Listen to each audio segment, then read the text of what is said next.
Jail से ले आने वाला प्रभु यीशु मसीह के अति पवित्र नाम में सब पवित्र लोगों को सलाम देता हूँ। प्रभु की बड़ी दया है कि प्रभु ने और भी एक दिन प्रभु की पवित्र उपस्थिति में हमको लेकर आया।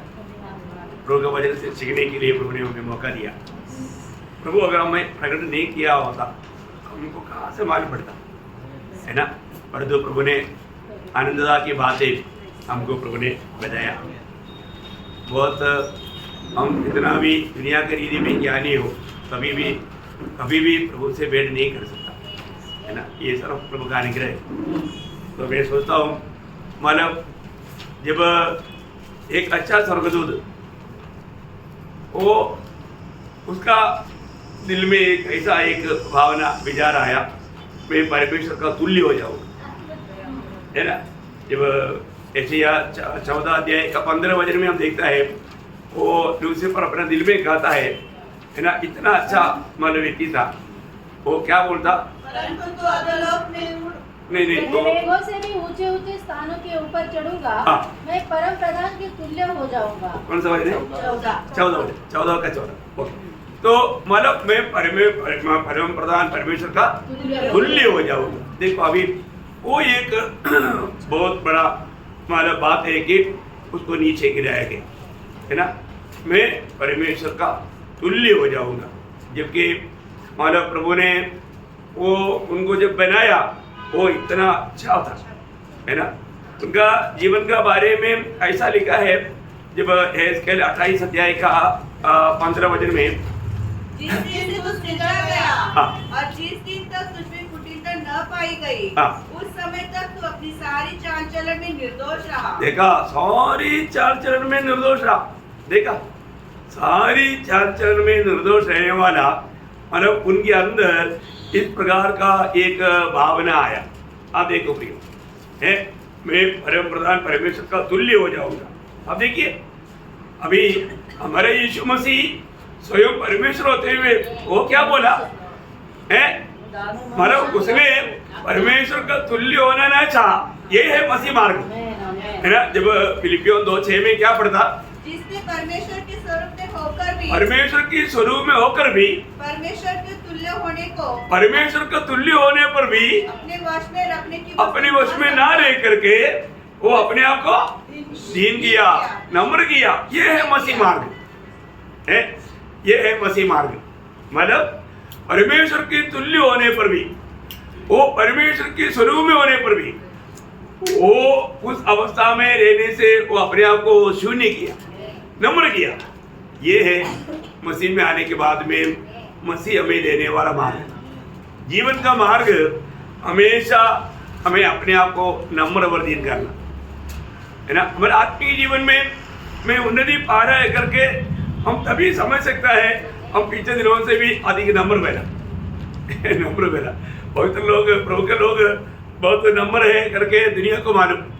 इसलिए है ना, एक जगह पर केरला में ऐसा पॉपुलर ऐसा मीटिंग चल रहा था। उस समय में मतलब उन लोग 5-6 लोग था, गीत गा करके एक भाई प्रचार कर रहा था। वो प्रचार करने के समय में एक जवान व्यक्ति आया। वो जवान व्यक्ति आया तो मतलब उनको जो प्रचार कर रहा था उसको मारा।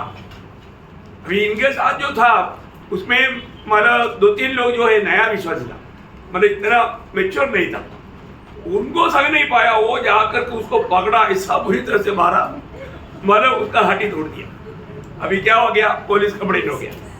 पुलिस कंप्लेंट हो गया तो वो एक बुढ़ा मतलब काफी एजड आदमी था। तो उन्होंने उनको पूछा कि तूने उधर जाके मारा, पहले कौन मारा, तूने मारा ना, क्यों मारा? उन्होंने बोला मैंने सोचा वो पास होगा।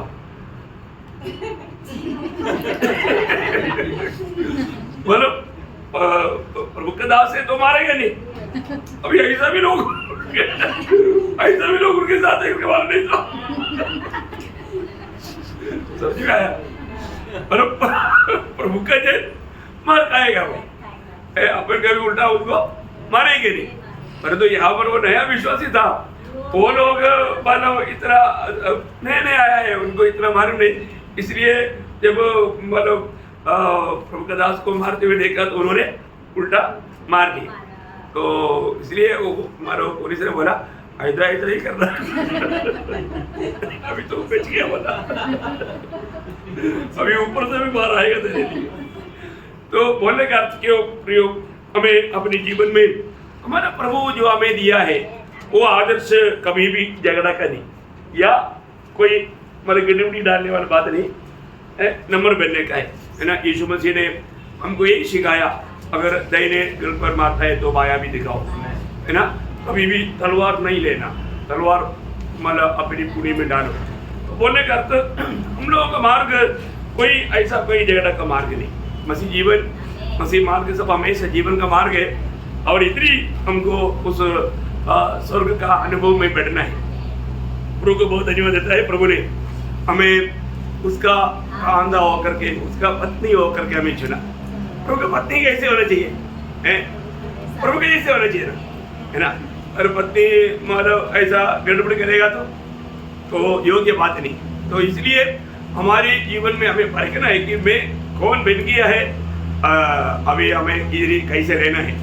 हम लोगों ने पिछले दिन में वही बात को देख रहा था। आखिरी आपको याद होगा कल का क्लास में आखिरी हमने यही बात बताया था कि मंडली वो मतलब एकदम एक वजन में है, मतलब कुमारी है, वो मतलब कुमारी है, मतलब पवित्र कन्या है ना, और उसका दुल्हन है, ऐसा सब एक वजन में करके हम लोग देखा।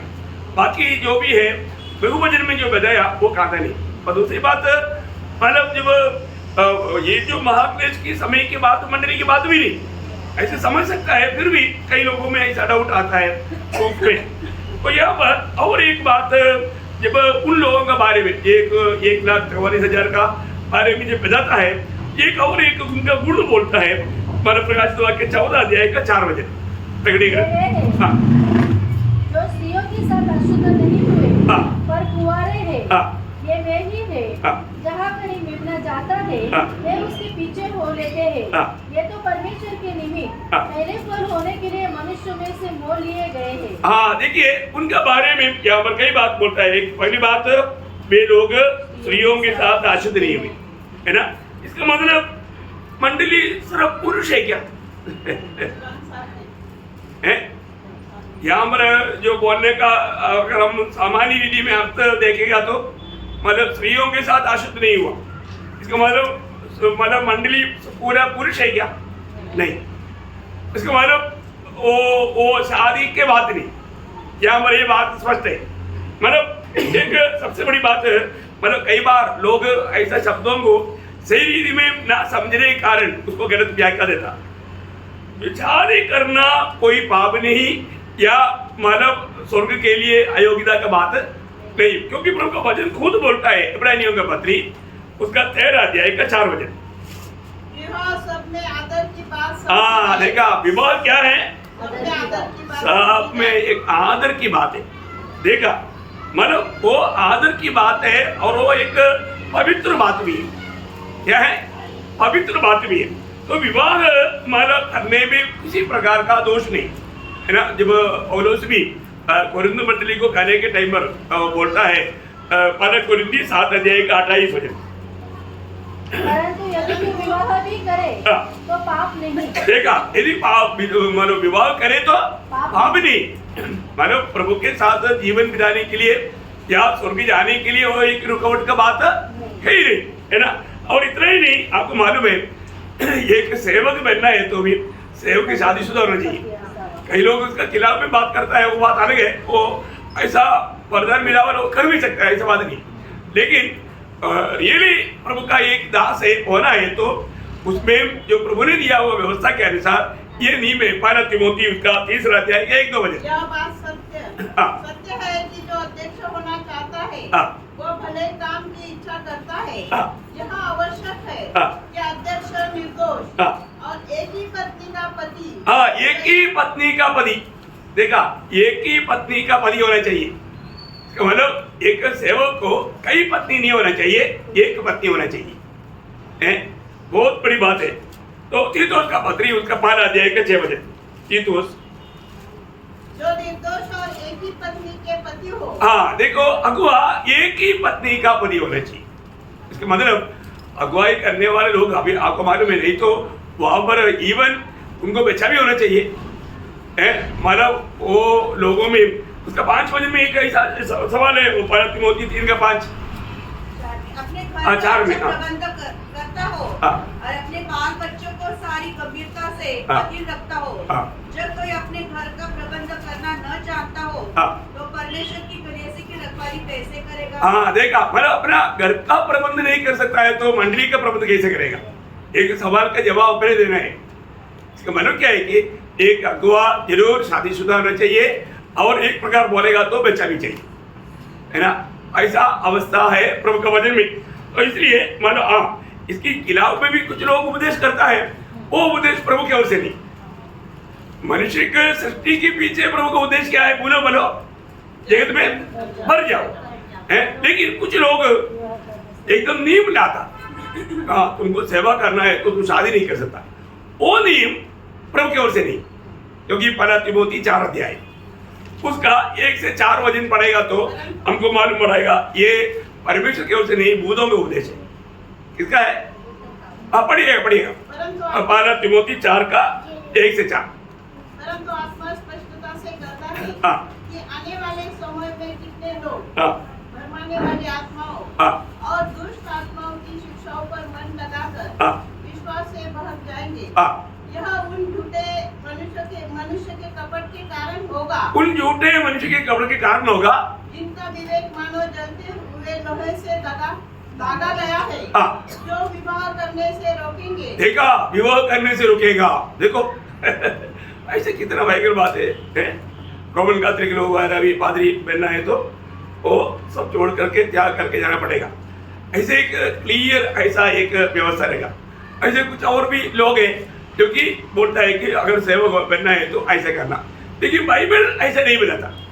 हाँ, जिसको ऐसा बोझ आया, प्रभु ने ऐसा दर्शन दिया, वो बात अलग है, वो रीति भी प्रभु ने बोला है ना? अगर आप मत्ती यीशु समझा, क्योंकि 3 प्रकार का खोजा है, वो प्रभु ने खुद बोला, वो बात अलग है, परंतु उपदेश नहीं, है ना? उसका 19 अध्याय का 12 वचन, मत्ती उसका 19 अध्याय का 12 वचन। नपुंसक ऐसे हैं जो माता के गर्भ से ऐसे जन्मे, और कुछ नपुंसक ऐसे हैं जिन्हें मनुष्य ने नपुंसक बनाया, और कुछ नपुंसक ऐसे हैं जिन्होंने स्वर्ग राज्य के लिए अपने आप को नपुंसक बनाया है। तो अभी इस रीति का लोग हैं, 3 प्रकार ऐसा हम लोग देख सकते हैं। मतलब उनको मतलब ज्यादा से ज्यादा प्रभु का कार्य में ऐसा दर्शन पा करके प्रभु के लिए पूर्ण रूप में समर्पण किया वो लोग, ऐसे लोग हैं। तो सबसे बड़ी बात क्या है कि हमारे जीवन में मतलब यहाँ पर जो बोला हुआ जो बात है, वो जो स्त्रियों के साथ अष्टनी हुआ, वो दुनिया की मोहों से या दुनिया की लालच से बच कर रहना, ये बड़ी बड़ी बात है। याकूब का पत्री, याकूब 4:4 वचन, ये व्यभिचार नहीं हो, क्या तुम नहीं जानते? देखा, ये व्यभिचार नहीं हो, ये उन्होंने ये व्यभिचार मतलब कौन सा व्यभिचार है? संसार के साथ का मित्रता। पढ़िए उसका पूरा। संसार से मित्रता करनी परमेश्वर से बैर है, अतः जो कोई संसार का मित्र होना चाहता है वह अपने आप को परमेश्वर का बैरी बनाता है। देखा, बोला समझ में ना? इसका मतलब ये जो अशुद्ध नहीं हुआ स्त्रियों के साथ, वो एक्चुअली मतलब एक सच्चा अलगवाई में जीवन बिताने वाले लोग था, दुनिया की मोह में या धन की लोभ में ना गिरने वाले लोग। प्रियो, आत्मीय जीवन में ये बहुत बड़ी बात है ना? आत्मीय जीवन में एक खास बात है। ऐसे लोग मतलब प्रभु के साथ नहीं रह पाएगा, अनंतता में उसका दुर्गीन बनकर के साथ में नहीं रह पाएगा। तो अभी इन लोगों के बारे में 1,44,000 के बारे में बोला हुआ। दूसरी एक बात क्या है कि वो पहला फल बोला, क्या बोला? आप लोग मतलब आगे है ना 14:4 वचन में, परमेश्वर के निमित्त पहले फल होने के लिए, पहले फल होने के लिए। अब ये भी एक बात श्रेष्ठ बात है ना? अभी पहला फल करके हम 3 जगह पर देख सकते हैं, 3 प्रकार का लोगों को, 3 जगह पर 3 प्रकार का लोगों को देख सकते हैं, तब आप ये बात को समझ पाएगा। तो उसमें सबसे पहले हम इसराइल के बारे में हम देखता है यिर्मयाह नबी की किताब उसका दूसरा अध्याय का 3रा वचन, यिर्मयाह उसका 2 का 3। इस्राएल हाँ। यहोवा के लिए पवित्र और उसकी पहली उपज थी। हाँ देखिए, मतलब इसराइल यहोवा के लिए पगली फल्ले बोलते हैं, पगली फल्ले बोलते हैं। मतलब वापस पढ़िएगा उसको। इस्राएल यहोवा के लिए पवित्र हाँ। और उसकी पहली उपज थी। हाँ, पगली उपज या पगली फल, मतलब पगला फल्ले बोलते हैं। एक और वचन पढ़ना इसराइल के बारे में, निर्गमन, और उसमें और क्लियर है, उसका 4 अध्याय का 22 है। निर्गमन उसका 4 का 22। और तू फिरौन से कहना, हाँ। यहोवा यो कहता है हाँ। कि इस्राएल मेरा पुत्र, इसराइल मेरा पुत्र, वरन मेरा जेठा है। हाँ मेरा जेठा मीन्स पहलौठा, पहलौठा। मेरा पहलौठा। देखा, मेरा जेठा है बोला गया था, पहलौठा। इसराइल के बारे में ऐसा बोला है। और दो मतलब इसराइल प्रभु का मतलब मंडली है, मंडली पुराना नियम का मंडली है, परंतु वो प्रभु का कांता नहीं, उसका दुल्हन नहीं है। और दूसरा हम लोग यहाँ पर ये 1,44,000 के बारे में अभी जो हमने पढ़ा, वापस एक बार पढ़िएगा 14 के 4। ये वे हैं हाँ जो स्त्रियों के साथ शुद्ध नहीं हुए हाँ। पर कुंवारे हैं। हाँ। ये वे ही हैं हाँ। कि जहाँ कहीं मेमना जाता है हाँ। वे उसके पीछे हो लेते हैं। हाँ। ये तो परमेश्वर के निमित्त परमेश्वर के निमित्त पहला फल होने के लिए पगला फल होने के लिए, मनुष्य में से मोल लिए गए हैं। हाँ पगला फल होने के लिए मूल लिए गए हैं, है ना। ये किसके बारे में बोला? महाक्लेश के समय में एक साक्षी होकर मारने वाला 1,44,000 के बारे में बोला। ओके, और तो मंडली के बारे में क्या बोला? मंडली के बारे में भी बोला पहला फल, है ना। जब याकूब उसका पहला अध्याय का 18 वचन, उसने अपनी इच्छा से हाँ। हमें सत्य के वचन के द्वारा उत्पन्न किया, हाँ। ताकि हम उसकी सृष्टि की हुई वस्तुओं में से हाँ। एक प्रकार के प्रथम फल हो। देखा, एक प्रकार का प्रथम फल लो। नया जन्म पाया हुआ हर एक लोग प्रभु के लिए प्रथम फल ले। ये भी एक बड़ा पदवी है ना, एक बहुत बड़ा पदवी है। तो वहां पर उस 14 अध्याय का 4 वचन में और एक बात हमने देखा कि वो छुटकारा पाए हुए लोग, है ना। क्या लेगा? मनुष्य में से मोल लिए गए। मूल लिया, करेक्ट, मूल लिया गया है। आपको मालूम है, हर एक युग में, वो निष्कर्मश युग हो, मतलब व्यवस्था का युग हो, या कृपा युग हो, या मानव महाक्लेश का वो युग हो, या 1000 साल का युग हो, हर एक युग में एक विशेष प्रकार अनुग्रह के द्वारा उद्धार का कार्य है, छुटकारा का प्रबंध प्रभु ने किया हुआ है। ये बात भी जानना बहुत अच्छी बात है। तो अभी हम देखते हैं कि जब युग के समय में कौन सी व्यवस्था था? युग के समय में मतलब एक प्रकार करेगा तो बाइबल का सबसे पहला किताब योग का किताब है, परंतु उस समय में योग का किताब भी नहीं लिखा गया। लेकिन उस समय में भी योग देने वाला गवाही क्या था? योग का गवाही, मतलब योग का किताब 19 अध्याय उसका 25 से 27 तक का वचन। मुझे तो निश्चय है कि हाँ। मेरा छुड़ाने वाला जीवित है, हाँ। और वह अंत में हाँ। पृथ्वी पर खड़ा होगा, हाँ। और अपनी खाल के इस मतलब मेरा छुड़ाने वाला जीवित है, मेरा छुड़ाने वाला। देखा, मतलब मेरे को एक छुड़ाने वाला है। ये लोग छुटकारा पाया हुआ लोग था। ये 1,44,000 क्या बताया था? छुटकारा पाया हुआ लोग या मूल लिया गया वो लोग। मूल लेना या छुटकारा बना, ये दोनों एक ही अर्थ में। अब देखिए, यहाँ पर उन लोगों को प्रभु ने मूल लिया। अब यहाँ पर वही बात ईयोब यहाँ पर बोलता है, मेरा छुड़ाने वाला, मतलब मुझे मूल लेने वाला। उसी अर्थ में वहां पर लिखा है। इस्राएल के बारे में भी हम लोग देखता है, इस्राएल के बारे में जब यशायाह उसका 35 अध्याय का 10 वचन, यशायाह उसका 35 अध्याय का 10 वचन। यहोवा के छुड़ाए हुए लोग हाँ, लौटकर जय जयकार करते हुए सिय्योन में आएंगे। देखा, यहोवा की छुड़ाए हुए लोग। तो हम क्या बोला? यहोवा की छुड़ाए हुए लोग। उसके साथ 51 का 11 भी पढ़िएगा, यशायाह 51 का 11। यहोवा के छुड़ाए हुए लोग लौटकर जय जयकार करते हुए सिय्योन में आएंगे। हाँ, देखा, यहोवा की छुड़ाए हुए लोग। देखो, यहाँ पर दोनों जगह पर ये बात लिखा है। तीसरा मंडली के बारे में लिखा। मंडली के बारे में आप सबको मालूम है, जब पहला पत्रोस उसका पहला अध्याय का 18-19 वचन।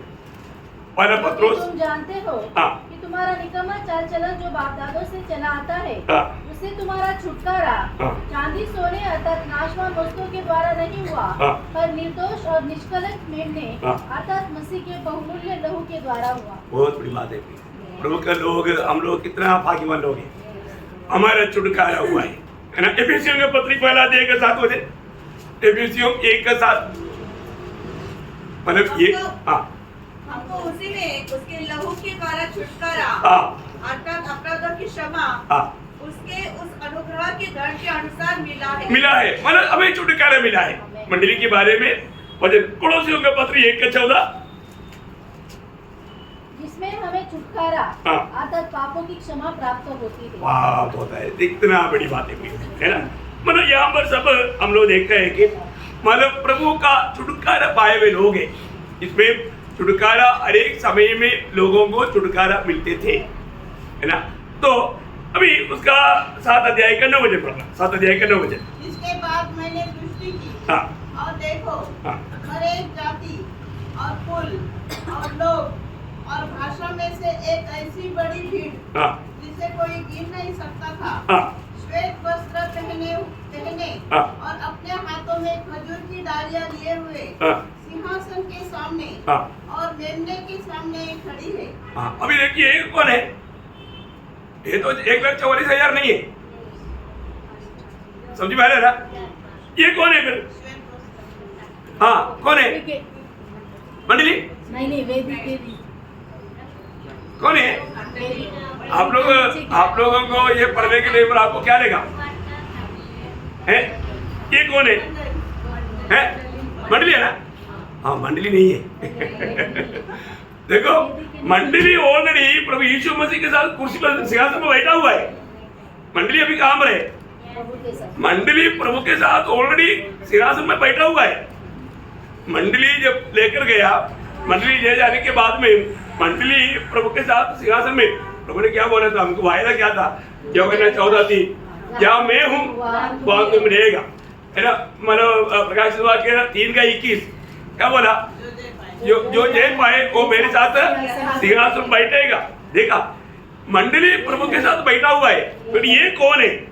ये कौन है? अभी आपको मालूम है, ये एक बड़ा सवाल का जवाब। उसका 13 वचन पढ़ना, मतलब 7 अध्याय के 13। इस पर प्राचीनों में से एक ने हाँ, उससे कहा, हाँ, ये श्वेत वस्त्र पहने हुए कौन है? कौन है? कौन है? अभी उसका उत्तर 14 वचन। मैंने उनसे कहा, हाँ, हे स्वामी, हाँ, तू ही जानता है। हाँ, उसने मुझसे कहा, हाँ, ये वे हैं हाँ, जो उस महाक्लेश में से निकलकर आए हैं। हाँ, देखा, ये कौन है? ये मंडली नहीं, ये महाक्लेश में से, ये 3.5 साल का क्लेश में से आया हुए लोग हैं। समझ में आया? मतलब पढ़ने के समय में क्या है कि उन लोगों का अवस्था देख करके लोग हो सकता है उसको मंडली समझेगा, मंडली नहीं। मंडली ऑलरेडी मानव प्रभु के साथ बैठा हुआ है। अभी उसको आप खड़े हुए नहीं देखेगा, वो बैठा हुआ देखेगा, ठीक है ना। ऑलरेडी मंडली प्रभु के साथ बैठा हुआ। वास्तव में प्रभु का कितना बड़ा अनुग्रह हम लोग है ना। हम लोगों को प्रभु के साथ बैठने का आप थोड़ा सोचो, कितना बड़ा पदवी है। तो अभी हमेशा हम प्रभु के साथ बैठा हुआ अवस्था में मिलेगा। लेकिन यहाँ पर ये लोग खड़े हुए थे क्यों? और इतना ही नहीं, ये कहाँ से आया? महाक्लेश में से।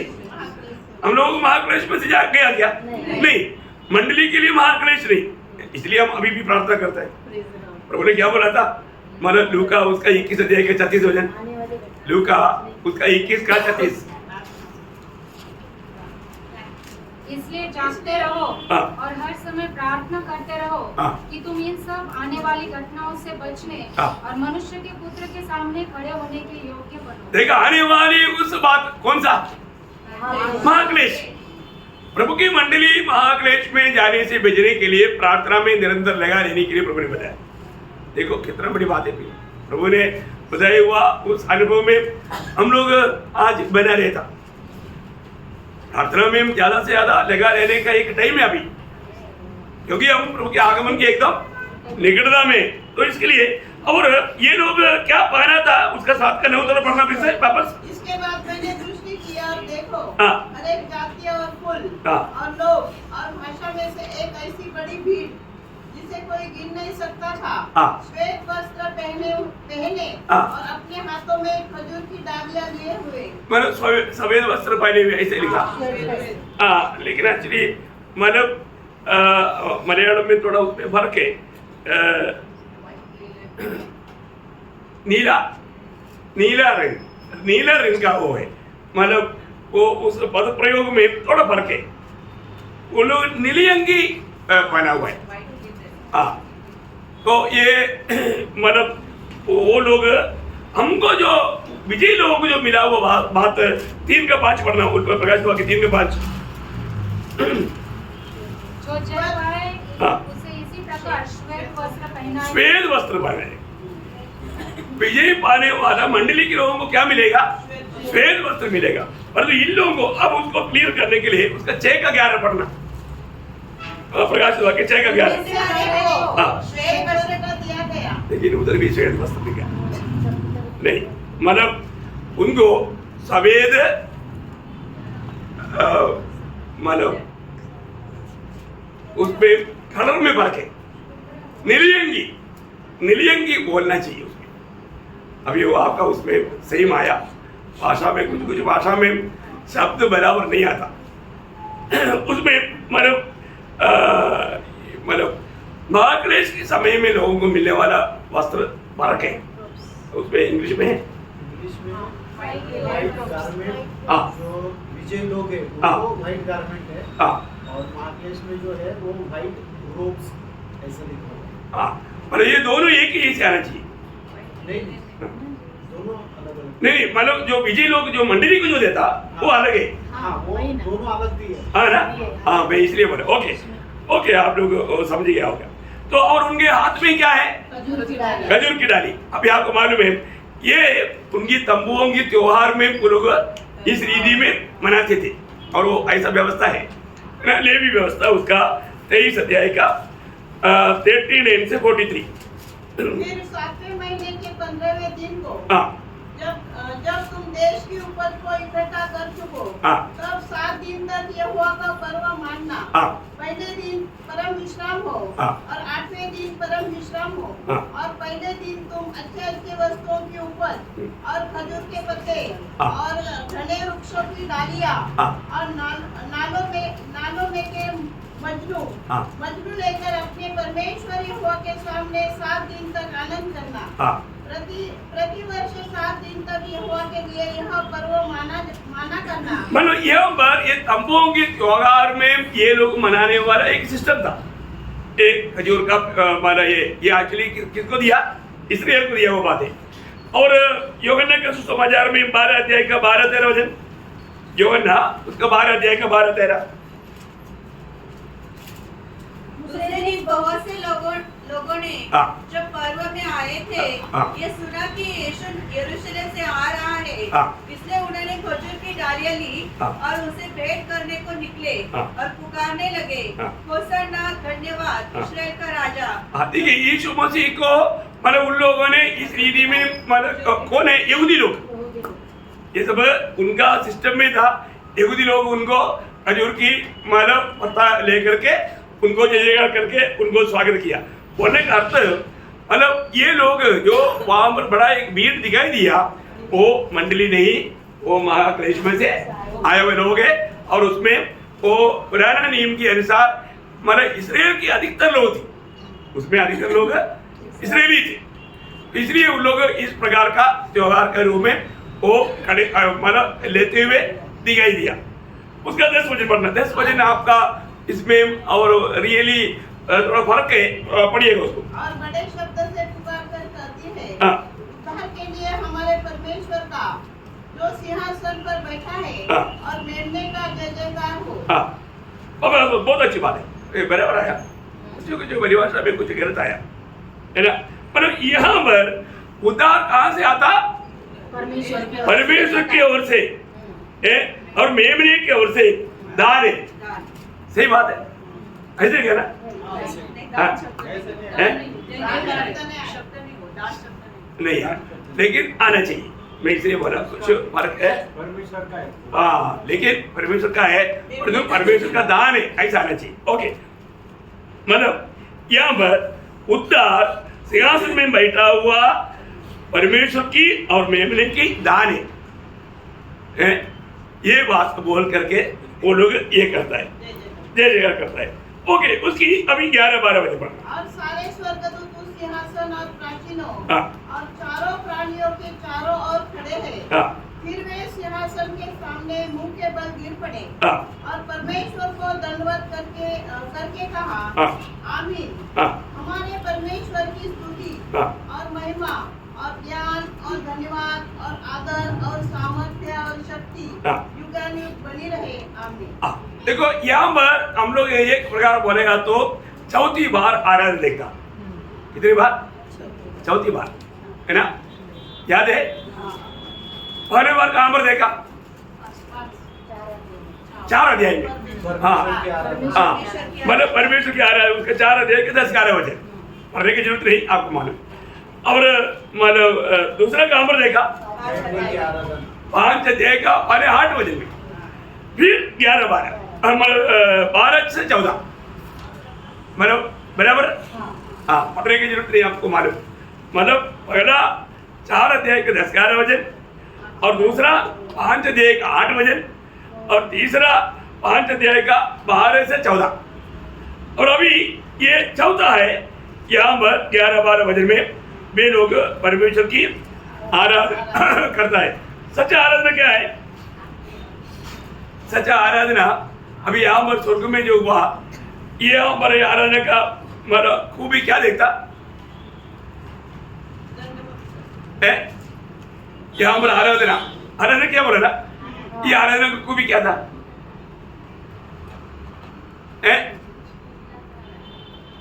सही आराधना आपको मालूम, यहाँ पर बोलता है आत्मा और सच्चाई से, लेकिन सही आराधना गिर कर दंडवत करना, ये है। हाँ, वो है ना? मतलब मुंह बल गिर करके उसको नमन करना, वो है सही आराधना। समझ आया है? मतलब बहुत बार लोग सही आराधना नहीं करता। सच्चा आराधना बोलेगा तो अपन सही में प्रभु ने किया हुआ उपकारों को स्मरण करते हुए उसकी उपस्थिति में घुटने टेक करके सीधा नमन कर, वो है सही आराधना। समझ में आया? ओके, तो अभी मतलब हो सकता है किसी को कोई डाउट है तो मेरे को पूछना, मैं बाद में आपको उसका विस्तार से बताऊंगा। ओके, उसका 13-14 वचन। इस पर प्राचीनों में से एक ने मुझसे कहा, हाँ। ये श्वेत वस्त्र पहने हुए कौन है हाँ। और कहाँ से आए हैं? हाँ। मैंने उनसे कहा, हाँ। हे स्वामी, तू ही जानता है। हाँ। उसने मुझसे कहा, ये वे हैं हाँ। जो उस महाक्लेश में से निकलकर आए हैं। हाँ। इन्होंने अपने अपने वस्त्र हाँ। मेमने के लहू में धोकर श्वेत किए हैं। हाँ, देखिए कोई भी समय में मतलब आपको मालूम है सबसे पहले यीशु मसीह बाइबल में कहाँ दिखाई देता? कुलपति में। कुलपति 3:15 में स्त्री के संतान, क्या है? स्त्री के संतान। तो वहां से मतलब यीशु मसीह पूर्ण रूप में कुलपति से लेकर के रेवलेशन तक भरा हुआ है ना? तो यीशु मसीह की सूली की मृत्यु होने से पहले उन लोगों ने इस मृत्यु पर विश्वास करके मतलब जानवरों के बलिदान किया। आज हमको बलिदान की जरूरत नहीं, जब से यीशु मसीह की बलिदान हुआ आज बलिदान की जरूरत नहीं। हम पीछे मुड़कर वो देखकर विश्वास के द्वारा हम लोग उधर मतलब मिल जाता, उधार पाता। बहुत बड़ी बात है भाई। इसका मतलब क्या है? हम लोग यहाँ पर एक बात, यहाँ पर खास बात क्या है कि इस बात में उसका 12 वचन वापस एक बार पढ़ना, पर 14 अध्याय का 12 वचन पढ़ना। पवित्र लोगों का धीरज इसी में है हाँ। जो परमेश्वर की आज्ञाओं को मानते हाँ। और यीशु पर विश्वास रखते हैं। हाँ प्रियो, पवित्र लोगों का धीरज उसमें है। मतलब उस समय में जो भी प्रभु यीशु मसीह की लोगों पर विश्वास किया और प्रभु यीशु मसीह राज करने के लिए आने वाला है करके उन्होंने अंगीकार किया, वे लोग सब उस समय की पवित्र लोगों में हैं। प्रभु ने अलग किया लोग है वो। अभी वे लोगों को खास करके क्या चाहिए? उनको धीरे चाहिए, धीरे चाहिए, क्योंकि वो लोग बहुत बड़ा क्लेश में चलते हैं। आपको मालूम है उस समय के बारे में मत्ती यीशु समाचार में जब यीशु मसीह जब बताया ये क्लेश के बारे में वो करके बताया, उसकी मत्ती उसका 24 अध्याय का 13 वचन, परंतु जो अंत तक धीरज धरे रहेगा, देखा अंत तक धीरे धीरे रहेगा। देखा इसका मतलब क्या है कि उस समय में उन लोगों को आके प्रभु के लिए मन साक्षी होना ही पड़ता, अपना खून बहाना ही पड़ता।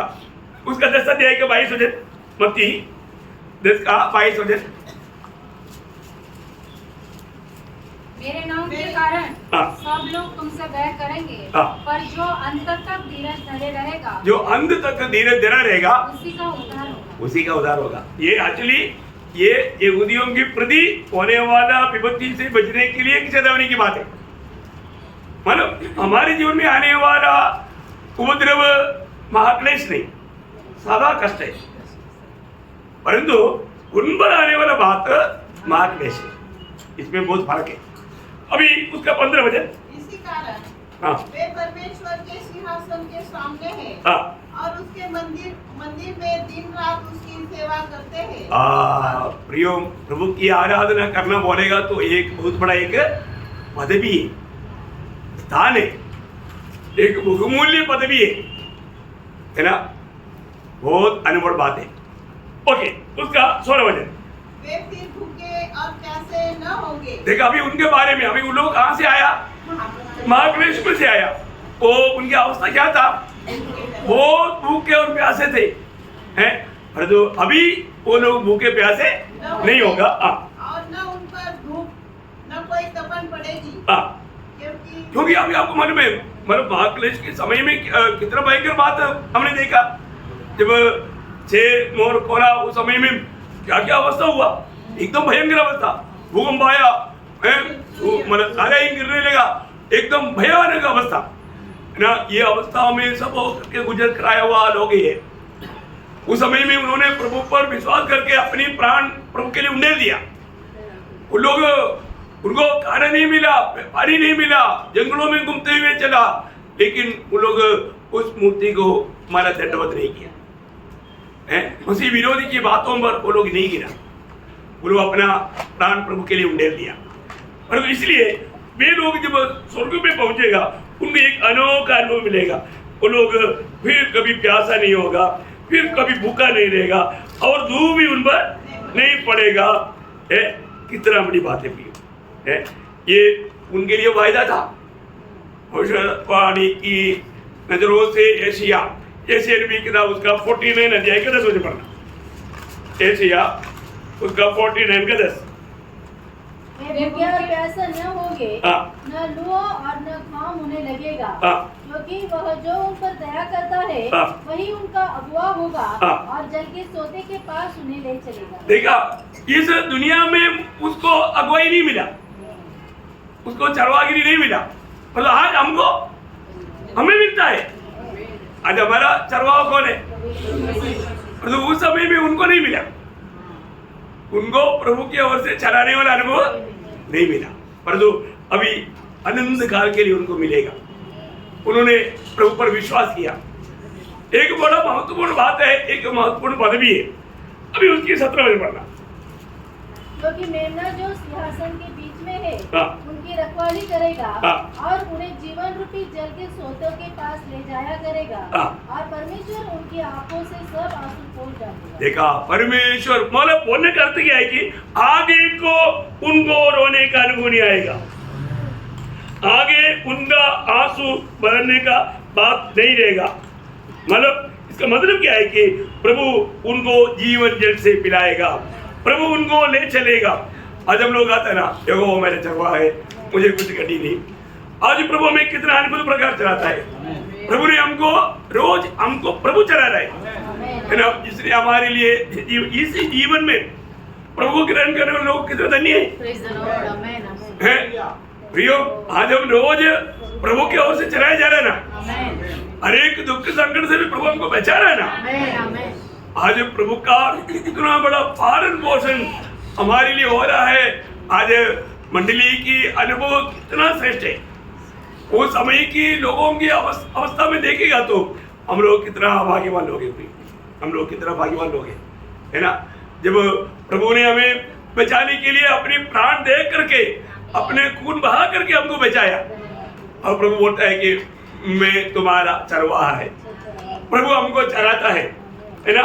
हमारे लिए प्रभु ने, इसलिए जब इब्रानियों उसका 13 अध्याय का 20 वचन, इब्रानियों अपना चरवाहा का खूबी, शांति का दाता परमेश्वर जो हमारे प्रभु यीशु मसीह को जो भेड़ों का महान रखवाला है, भेड़ों का महान रखवाला, हमारा प्रभु कितना महान रखवाला है? वो भेड़ों को कितना अद्भुत प्रकार चलाता है, संभालता है। पर पत्रोस 5 अध्याय का 4 वचन, जब प्रधान रखवाला प्रकट होगा तो तुम्हें महिमा का मुकुट दिया जाएगा। बस प्रधान रखवाला है, प्रधान रखवाला हमें सम्मान करने के लिए वो हमारे लिए आएगा, मंडली की बात है। तो इसलिए यहाँ पर हम देखते हैं कि प्रभु उन्हें जीवन जल की ओर ले चलेगा, है ना। जब प्रकाशित वाक्य 21 अध्याय का 6 वचन का भी पाठ, प्रकाशित उसका 21 का 6 वचन का भी पाठ, प्यासे को जीवन के जल के सोते में से सेत में पिलाऊंगा, सेत में पिलाएगा।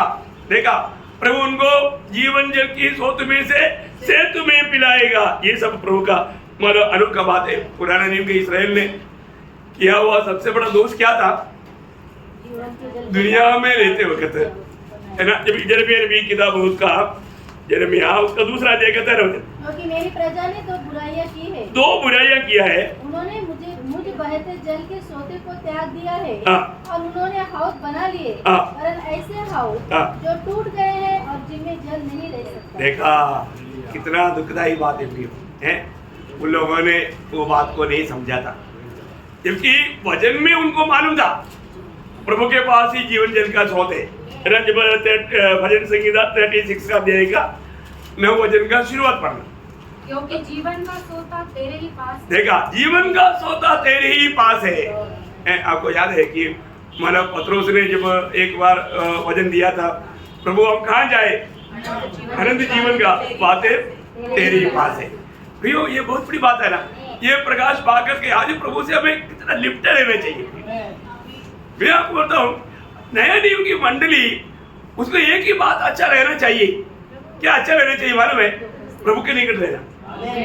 आसाब बोलता है, आसाब का आपको मालूम है 73 का 28, तो परमेश्वर के समीप रहना यही मेरे लिए भला है। हाँ, यही मेरे लिए भला है। प्रियो की बहुत बड़ी बात है।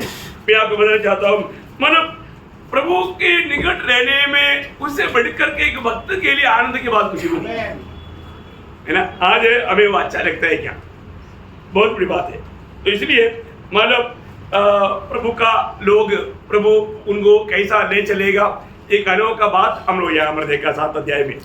अभी हम लोग 7वां मोहर खोलने के बाद अभी देखने के लिए जा रहा है, वो 8 अध्याय में। इसके बीच में ये संभव भी पहला महाक्लेश की शुरुआत की अवस्था का था, इसलिए वो बात चैप्टर नहीं आया। अभी 8 अध्याय के 1-2 वचन पढ़ेंगे। जब उसने 7वीं मोहर खोली तो स्वर्ग में आधे घंटे तक सन्नाटा छा गया। देखा ऐसे कैसे, क्या बात है? ओके, 2 वजन तक बढ़िएगा। अब मैंने उन 7 स्वर्गदूतों को देखा जो परमेश्वर के सामने खड़े रहते हैं, और उन्हें 7 तुल्हियां दी गई। देखिए यहाँ पर एक ध्यान देने वाली बात क्या है ना, पहली बात आधा घंटा एकदम शांत हो गया, एकदम साइलेंट। वहां पर हमेशा प्रभु की आराधना होता, आराधना बंद हो गया, आवाज बंद हो गया, कोई शब्द नहीं। ये मोर खोलते ही इसका मतलब अभी होने वाला बात का गंभीरता होगा। देखो, अभी होने वाला बात का गंभीरता। अभी आधा घंटा बोला तो आधा घंटा स्वर्ग का नहीं, स्वर्ग में कोई घंटा है क्या? नहीं, हमारे संबंध में बोलेगा तो दुनिया में होने वाला बात के संबंध में, इसलिए आधा घंटा बोला। ऐसा नहीं कि आपको स्वर्ग में कोई आधा घंटा है, स्वर्ग में टाइम नहीं, स्वर्ग में टाइम नहीं। तो अभी यहाँ पर हम क्या देखता, अभी दुनिया में भयंकर संभव होने जा रहा है। बोलने का मतलब अभी तक कुछ नहीं हुआ। 3.5 साल का समय तक का बात क्या है, इतना ज्यादा नहीं, परंतु हमने देखा कितना भयंकर है, कितना भयंकर है। आप सोचो ना, अभी एकदम भयानक बात होने वाला है। आखिरी मतलब ओरिजिनल ट्रिब्यूलेशन पीरियड अभी शुरू हो रहा है, इसलिए ओ अभी क्या होगा, एकदम सब एकदम निश्चल हो गया। तो प्रभु एक बात है, प्रभु अभी एक कठिन विधि में दुनिया में रहने वाले लोगों से व्यवहार करने जा रहा है, पर तो जान कुछ कर नहीं है ना, ये लोग मांग कर लिया है ना। जैसा अभी प्रभु यीशु मसीह मतलब पिलातुस ने पूछा बरअब्बास चाहिए या यहूदियों के राजा कहता है ये यीशु चाहिए, बोला यीशु नहीं चाहिए, बरअब्बास चाहिए। फिर यीशु का उसका लेहू हमारे और हमारी पीढ़ियों पर आने दे, उन्होंने मांग लिया। इतना भयंकर बात है प्रियो, प्रभु इस प्रकार का क्लेश लोगों पर देने में आनंद दे क्या? नहीं, कभी भी नहीं है ना। बिलाव गीत में एक शब्द है, बहुत दिल तोड़ने वाला एक शब्द है, बिलाव गीत उसका 3 अध्याय का 33 वचन, क्योंकि वह मनुष्यों को अपने मन से न तो दबाता है और न दुख देता है। मतलब परमेश्वर मन से मनुष्य पुत्रों को दुख नहीं देता।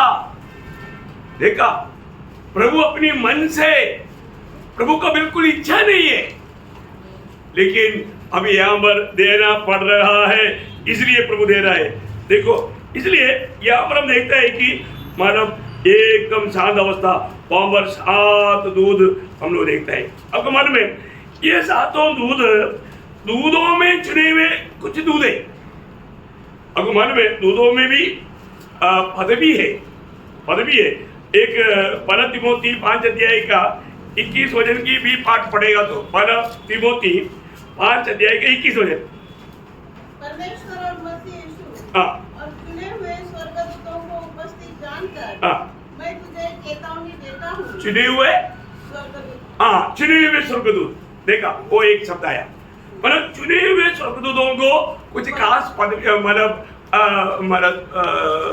ड्यूटियां है,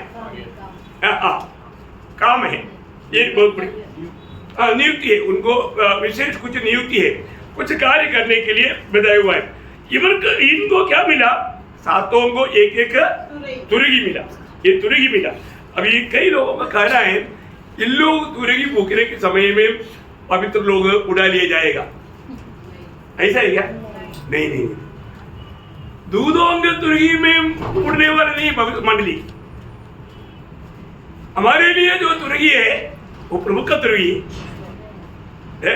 मतलब लोग सोचता है कि स्वर्ग में होने वाला इस तुरगी के समय में मतलब मंडली जाता है करके एक बहुत बड़ा एक झुंड ऐसे विश्वास करता है। लेकिन यहाँ पर जो मतलब तुरगी फूकने वाला मतलब स्वर्गदूत है, और तो मंडली के जाने के समय में तुरगी फूकने वाला परमेश्वर है ना। जब पहला थिस्सलुनीकियों 4 अध्याय का 16 वचन, क्योंकि प्रभु आपके स्वर्ग से उतरेगा, उस समय ललकार और प्रधान दूत का शब्द सुनाई देगा और परमेश्वर की तुरही फूकी जाएगी। देखा, परमेश्वर की तुरही फूकी जाएगा। देखो ये इसका मतलब क्या है? आपको भी संदेह आ सकता है, इसलिए मैंने पढ़ाया। परमेश्वर की तुरही फूकने के ऊपर है, मंडली ऊपर जाता है ना। एक और वचन पढ़ना, जब पहला कुरिन्थी का 15 अध्याय का 52 वचन, पहला कुरिन्थी 15 अध्याय का 52 वचन, और यह क्षण भर में पलक मारते ही अंतिम तुरही फूकते ही होगा। अंतिम तुरही फूकते ही होगा।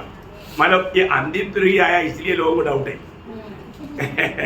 क्योंकि एक्चुअली ये जो 7 दूधों की अंतिम तुरही में भी एक खास काम हो रहा है। वो क्या है? राज या दुनिया का राज प्रभु का बन गया। एक संभव होता है ना। प्रकाशित वाक्य 11 अध्याय के 15 वचन पढ़ना, प्रकटीकरण 11 के 15। जब 7वें दूत ने तुरही फूकी तो स्वर्ग में इस विषय के बड़े बड़े शब्द होने लगे, जगत का राज्य हमारे प्रभु का और उसके मसीह का हो गया। ये है आखिरी तुरही में होने वाला बात, ठीक है ना। 7वां तुरही फूकने के टाइम पर ये जगत का राज किसका बन गया? प्रभु का हो गया या यीशु मसीह का हो गया। ये है वो घोषणा। परंतु मतलब इस सातवां तुर्गी में मंडली उड़ा ले जाने वाली बात है नहीं है। ये एक शक्ति चेतावनी की बात है। और साथ ही साथ अरे तुर्गी फूकने के समय में तो पहला तुर्गी फूकने के टाइम हमको अलर्ट हो जाएगा, शुरू हो गया भाई। पर तो हमारे लिए अलर्ट होने के लिए कुछ भी ऐसा सिग्नल नहीं है, क्योंकि हमारे लिए बात क्या पहला थिस्सलुनीकी 5 अध्याय उसका दूसरा वचन, क्योंकि तुम आप ठीक जानते हो कि जैसा रात को चोर आता है वैसे ही प्रभु का दिन आने वाला है। हाँ, ऐसा ही आने वाला है। इसका मतलब क्या है कि प्रभु के लोग कभी भी सोचते भी नहीं ऐसे समय में प्रभु आएगा। मतलब किसी प्रकार का कोई भी सिग्नल नहीं मिलेगा। मैं आपको बताना चाहता हूँ, आज भी हमारा मीटिंग चलते चलते नहीं तो घर जाते जाते भी आ सकता है, घर तक पहुंचना कोई जरूरी नहीं।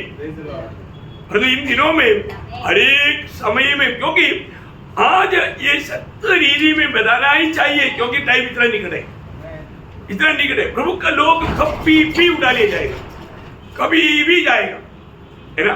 अभी आपको मालूम है तुर्की के बात में कई काम खास करके मतलब इसराइल के संबंध में तुर्की की बात बोलेगा तो कई बातों के लिए तुर्की बजाया जाता था। कई ऐसा संभव है, हमने पिछले दिन में भी कई बात देखा, लेकिन मैं कुछ बात यहाँ पर मैं उसका संबंध में बताऊंगा। एक निर्गमन का किताब 19 अध्याय है, उसका 16-17 वचन में ये किसने मालूम है, मतलब परमेश्वर की उपस्थिति में प्रभु के लोगों को एकत्रित करने के लिए उस समय में तुर्की भुगता था। अब पढ़िए उसको। जब तीसरा दिन आया तब भोर होते ही बादल गरजने और बिजली चमकने लगी और पर्वत पर काली घटा छा गई। फिर नरसिंह का बड़ा भारी शब्द हुआ। नरसिंह का बड़ा भारी शब्द हुआ और छावनी में जितने लोग थे सब कांप उठे। तब मूसा लोगों को परमेश्वर से भेंट करने के लिए छावनी से निकल ले गया और वे पर्वत के नीचे खड़े हुए। मतलब उनको सबको इकट्ठा करने के लिए ये तुर्की था, समझ में आया। लोगों को प्रभु की उपस्थिति में एकत्रित करने के लिए दिया हुआ तुर्की था। दूसरा, देश में कभी कोई अनर्थ बात होता है तो उस समय में तुर्की भुगता था।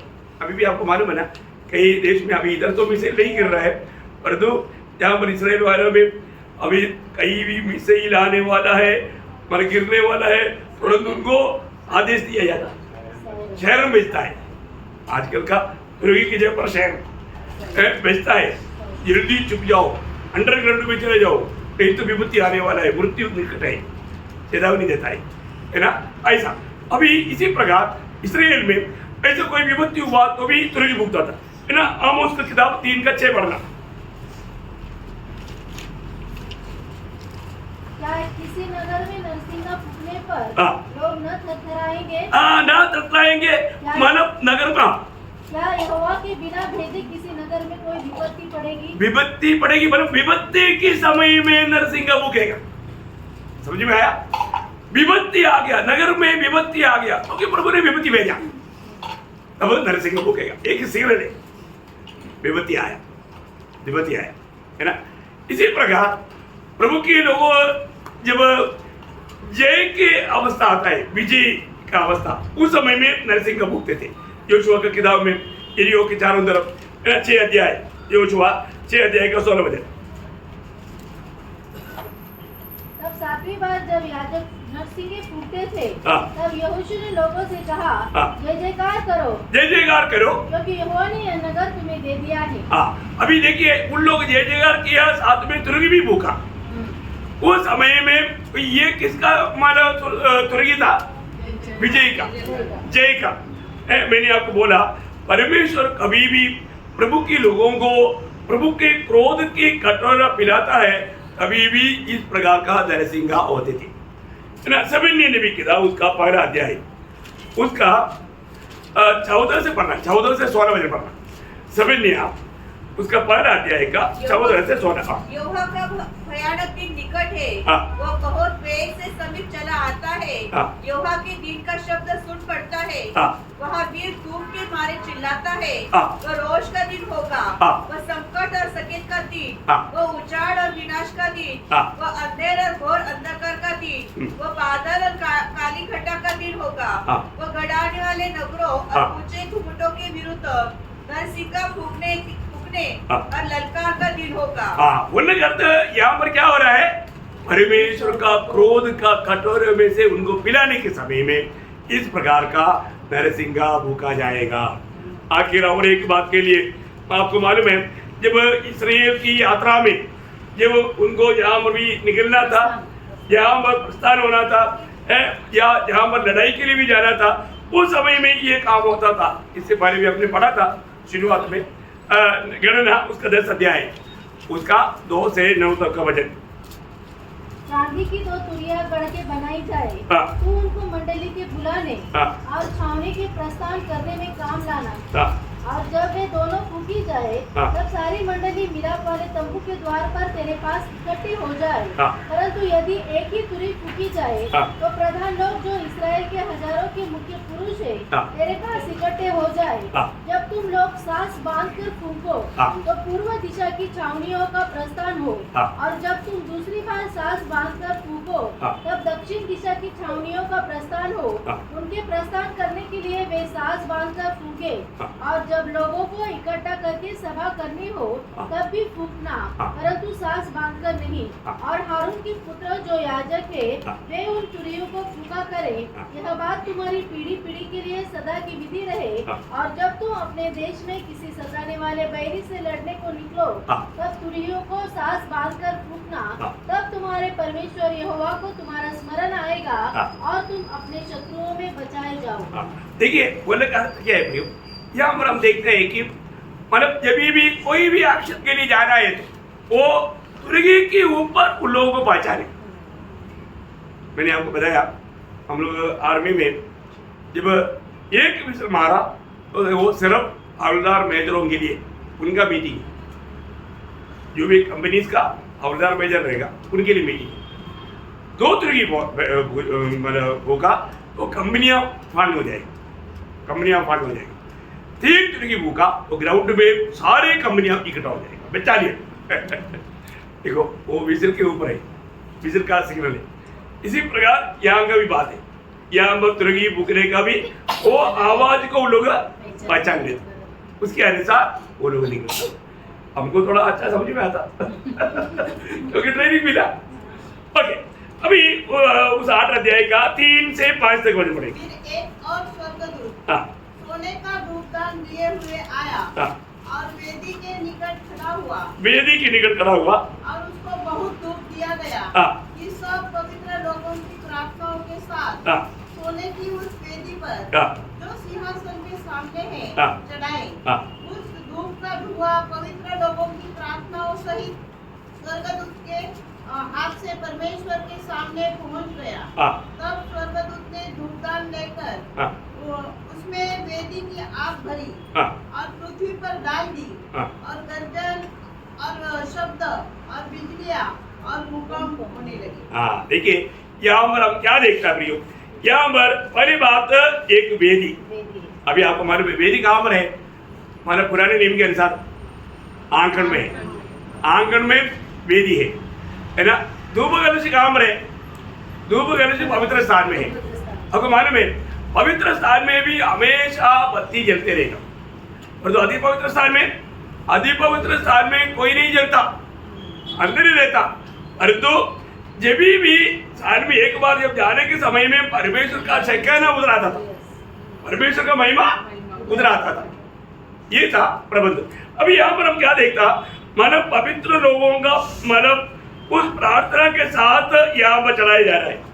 देखिए मतलब ये धूप वेदी कहाँ पर है, पवित्र स्थान में है ना। जब निर्गमन का किताब उसका 30 अध्याय है, उसका 1 से 8 वचन पढ़ना। निर्गमन फिर धूप जलाने के लिए बबूल की लकड़ी की वेदी वेदी बनाना हाँ। उसकी लंबाई 1 हाथ और चौड़ाई 1 हाथ की हो, हाँ। वह चौकोर हो और उसकी ऊंचाई 2 हाथ की हो, हाँ। और उसके सींग उसी टुकड़े से बनाए जाए, हाँ। और वेदी के ऊपर वाले पल्ले और चारों ओर की बाजुओं और सींगों को चौके सोने से मढ़ना, हाँ। और इसकी चारों ओर की सोने की एक बाड़ बनाना, हाँ। और इसकी बाड़ के नीचे इसके आमने सामने ये दोनों पल्लों पर सोने के 2-2 कड़े बनाकर इसके दोनों ओर लगाना। हाँ। वे इसके उठाने के डंडों के खानों का काम देंगे। हाँ। डंडों को बबूल की लकड़ी के बनाकर उनको सोने से मढ़ाना, हाँ। और तू उसको उस पर्दे के आगे रखना उस पर्दे के आगे रखना। और साक्षी पत्र के संदूक के सामने है, हाँ। अर्थात प्रायश्चित वाले ढकने के आगे। बोलने का मतलब पवित्र स्थान में उसका 40 का 5 बजे में पढ़ना, उसी को और क्लियर हो जाएगा। 40 का 5 और साक्षी पत्र के संदूक के सामने हाँ। सोने की वेदी को हाँ। जो धूप के लिए है उसे धूप रखना। के लिए अभी ये धूप पीढ़ खामरे पवित्र स्थान में मतलब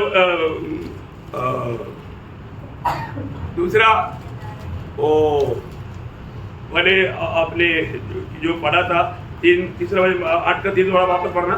वेदी हाँ सॉरी हाँ मिल गया। वेदी कामरे वेदी आंगन में आपको समझ में आता उसका 40 अध्याय का 6 बजे पढ़ना। निर्गमन 40 का 6। और मिलाप वाले तंबू के निवास के द्वार के सामने हाँ। होम वेदी को रखना। हाँ काम रखना। हाँ मतलब आंगन में ठीक है। आंगन में वेदी और पवित्र स्थान में धूप वेदी और अति पवित्र स्थान में क्या ले जाना है? धूप छनी क्या बोलते हैं उसको? धूपधनी। धूपधानी। हाँ थोड़ा हमारा भाषा को आप लोग क्लियर करके देना। धूपधानी है ना।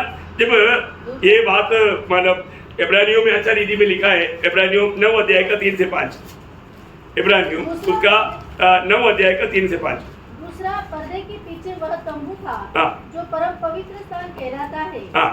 उसमें सोने की धूपदानी सोने की धूपदानी और चारों ओर सोने से मढ़ा हुआ वाचा का संदूक, हाँ। और इसमें मन्ना से भरा हुआ सोने का मर्तबान और हारून की छड़ी, हाँ। जिसमें फल आ गए, हाँ। और वाचा की पटिया थी। हाँ देखिए ये सब ये तीनों अवस्था में है, तीनों जगह पर है। अभी यहाँ पर क्या होता है? यहाँ पर बोलता है कि ये धूप जब दिखाता है तो ये धूप दिखाने के द्वारा प्रभु क्या करेगा?